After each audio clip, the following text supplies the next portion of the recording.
మాట్లాడాల్సిందిగా విజ్ఞప్తి చేస్తాను.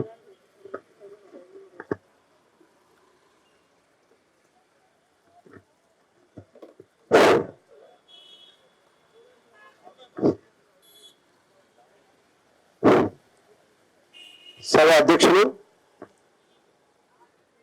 సిరిసిల్ల పవర్లు సంఘ నాయకులు, యజమాని సంఘ నాయకులు, కార్మిక సంఘ నాయకులు, అదేవిధంగా మొగ్గు నడవాలి వేతన బతకాలని నినాదంతో పెట్టారు. సరే, తెలంగాణ చేనేత కార్మిక సంఘం రేపు నుంచి ముఖ్యంగా మద్దతు తెలుపుతూ నమస్కారాలు. ఈరోజు పౌరుల పరిశ్రమ కానీ చేనేత పరిశ్రమ కానీ రెండు ఒకటే. ఈ చేనేత వాళ్ళ నుంచి వచ్చింది పౌరుల వాళ్ళు. ఈ చేనేత పని చేయలేక ఇబ్బందులు పడి ఎల్లక ఆత్మహత్యలయ్యి తిండికెళ్ళ చాలా ఇబ్బందులు పడే పౌరులు పెట్టుకుని బతురు. ఆ పౌరుల సమస్య కూడా ఇప్పుడు సంక్షోభంలో ఉండి ప్రభుత్వం పని కల్పించలేక ఆర్థిక ఇబ్బందులతోటి కార్మికులు పట్టగాక ఆకలి చావుల ఆత్మహత్యలు జరుగుతున్నాయి. అందుకనే ఈ పౌరులైనా చేనేత రెండు కలిపి నాడు ఈ వ్యవస్థ మనం పోరాటం చేస్తున్నాం. ఏం చేసినా కానీ అలా ప్రభుత్వం వచ్చి నీళ్ళు అవుతుంది. గత ప్రభుత్వం అప్పుడు పోరాటాలు చేశాం. సంవత్సరం క్రితం పోరాటం చేసిన తర్వాత సంవత్సరానికి ఆయన కొన్ని స్కీములు ప్రకటించారు. చేనేత లేదని చెప్పాడు ఆయన. చేనేత దగ్గర రాష్ట్రానికి చేనేత పౌరులు అని చెప్పింది కేటీఆర్ కానీ కేసీఆర్ కానీ.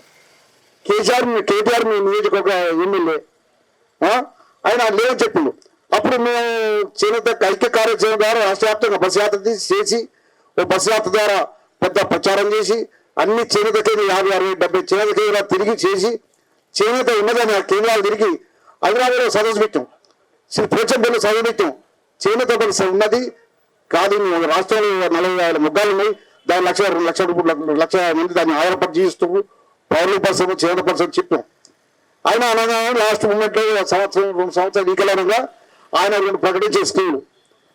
చిట్టుపండి ఒకటి, ఇది పౌరుల వాళ్ళకి వేగిరితే వేసిండు, అన్ని వాళ్ళకి వేగిరితే వేసిండు. సరే మర్చిపోయిన ఆ 2 స్కీములు ఎన్నికల సంవత్సరంగా పెట్టిండు. ఈ 8 ఏళ్ళు ఆయన ఎన్నికలు 2 సంవత్సరాలకు చేసిన గత ప్రభుత్వంలో మరి కేటీఆర్ మీ నియోజకవర్గం మనిషి మీ నియోజకవర్గం ఏరియా ఓ బతుకమ్మ చేరు పెట్టిండు. సరే శిక్షణ ఇప్పించిండు, చేసిండు, సూర్యం ఇచ్చిండు, ఎక్కడ ఇచ్చిండు, కొన్ని ఇక్కడ ఇచ్చిండు, కొన్ని అక్కడ ఇచ్చిండు, ఇది చేసిండు. కొంతవరకు పని కల్పించే విధంగా ప్రయత్నం జరిగింది.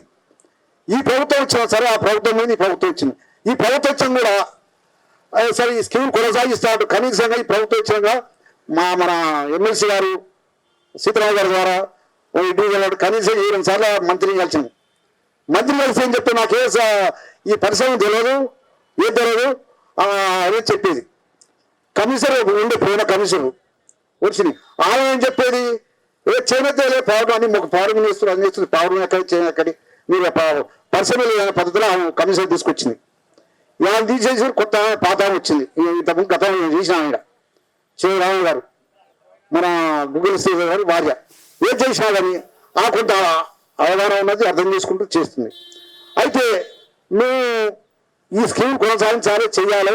చిప్పని కానీ చేనేత మిత్ర కానీ యారన్ సబ్సిడీ కానీ బీమా కానీ ఈ 4 డిమాండ్ పరిష్కరించడం చర్య తీసుకోండి.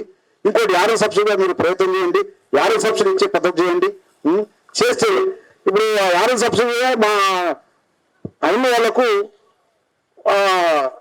యారన్ సబ్సిడీ అది మగ బయలు ఇచ్చింది. ఈ యారన్ సబ్సిడీ ఇచ్చే వరకు బ్రోకర్ వాళ్ళు తింటారు కాళ్ళు తింటారు అనే పద్ధతిలో ఏం చేసేసి నగదు బయలు అంటే 5,000 చాలా సంతోషం ఇచ్చారు. అది కేటీఆర్ ఎన్నికల ముంగల 2 నెలల 3 నెలల ముంగల 2 నెలలు 3 నెలలు వేసిండు. తర్వాత అందరు కూర్చోరు పోలే ఇలా 2 నెలలు 3 నెలలు వేసి వాళ్ళు బంద్ పెట్టిండు. అది మంత్రివర్తి మనం చెప్తారు, మంత్రివర్తి మనం లేదట యారన్ సబ్సిడీ చేసింది. తిప్పండు అప్పుడు 30 నెలలు పెట్టారు. 3 సంవత్సరాలుగా అది డబ్బులు ఇచ్చి చేసిండు. అది అయిపోయింది.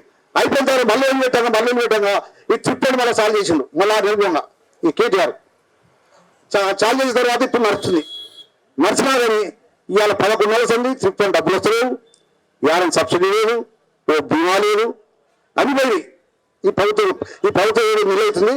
అది ఆ స్కీమ్ మొత్తం కొనసాగించాలని ఎన్నిసార్లు మంత్రి కానీ పెద్దలు సీతారామ గారి ద్వారా కూడా చేసాం. ఆ మంత్రి ఏం చెప్పి చేస్తామని చెప్పిండు. మొన్న జాతర కూడా పెట్టాం, పోరాటని శివసేన స్టార్ట్ చేసి పెడదామని ఆలోచనతో చేసాం.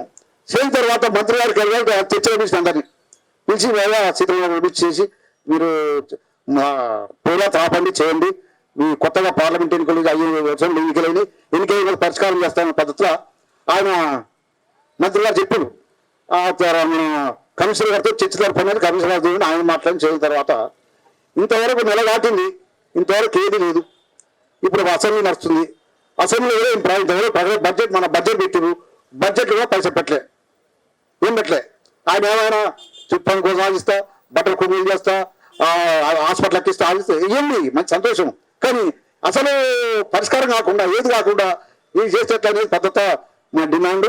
ఏదైనా మీరు మేము ఐక్యత పోరాటాలు చేసి మన హక్కులు మనం సాధించుకునే వరకు మీ మీకు మద్దతు ఇచ్చుకుంటూ ఈ చేనేత పవర్ను కలిపి 2 రాష్ట్ర వ్యాప్తంగా పెద్ద ఉద్యమాలు చేస్తే నడుస్తుంది తప్ప అంతకు మిక్కిలు లేదని ఈ అవకాశం ధనాలు నేను ఇచ్చుకుంటున్నాను.